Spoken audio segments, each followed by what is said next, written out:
Maulang umaga po sa ating lahat. Bali, may ipapakita ulit ako dito ngayon na ipapatahi ni Sir. Bali, regular customer natin si Sir na pinagkakatiwala niya sa atin yung mga gawan, yung mga sapatos niya. Bali, ito, original na sapatos. Kasi pinatahi ito dati sa labas. Ang tahi kasi nito, ayan. Kung nakikita nyo sa video, ayang pakita ko sa inyo yung tahi nila. Para sa akin okay naman. Okay naman tong ano niya, yung tahi nila pantay. Pero may gaganda pa to sa gagawin natin. Bali ito, litaw kasi yung tahi niya. Para hindi kita yan, ang ginagawa ko, kinakanalan itong gilid niya. Itong gilid niya kasi pagka ito tulad niyan, hindi yan kinanalan. Nangyayari kasi pagka katagalan, pag ginagamit araw-araw, napupudpud din yan pag walang kanal. Yung purpose pala ng kanal na ginagawa natin, yun yung nagbibigay protection dito sa tahi, dito sa thread. Yun ang purpose nung thread na, yung kanal na ginagawa natin. Tapos yung kanal na, pang-kanal na ginagamit ko, ito, bali yung kanal nito sa payong ito. Tapos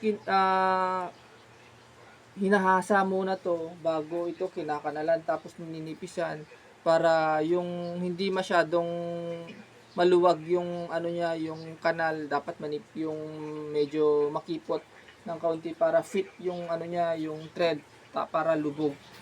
Tapos yung protector niya, itong sole niya na punit. Ito, napunit siya.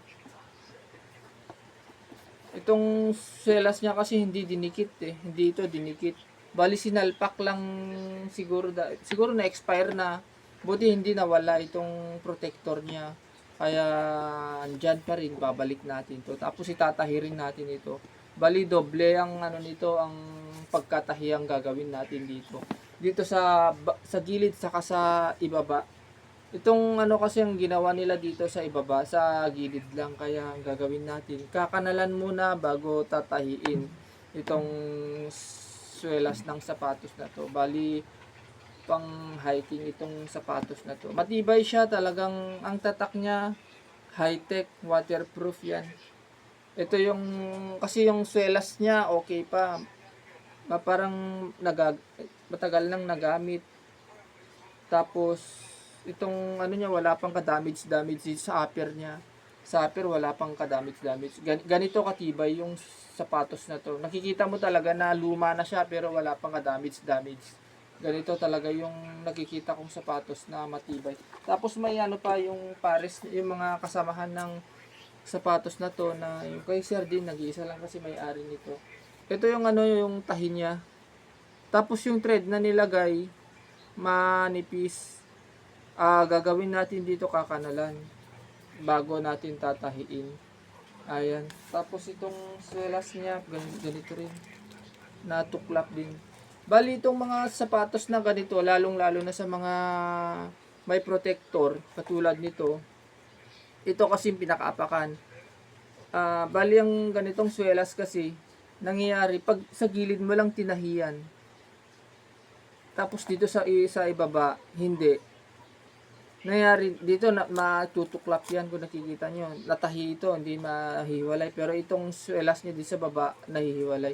Itong swelas na to, ang purpose niyan, para kung lagi-lagi nyo nagagamit, hindi ito napupudpud. Saka kumakapit ito lalo sa mga madudulas, mga ganyan. Tapos ang ginagawa ko pala, dinidikit ko muna bago tinatahi.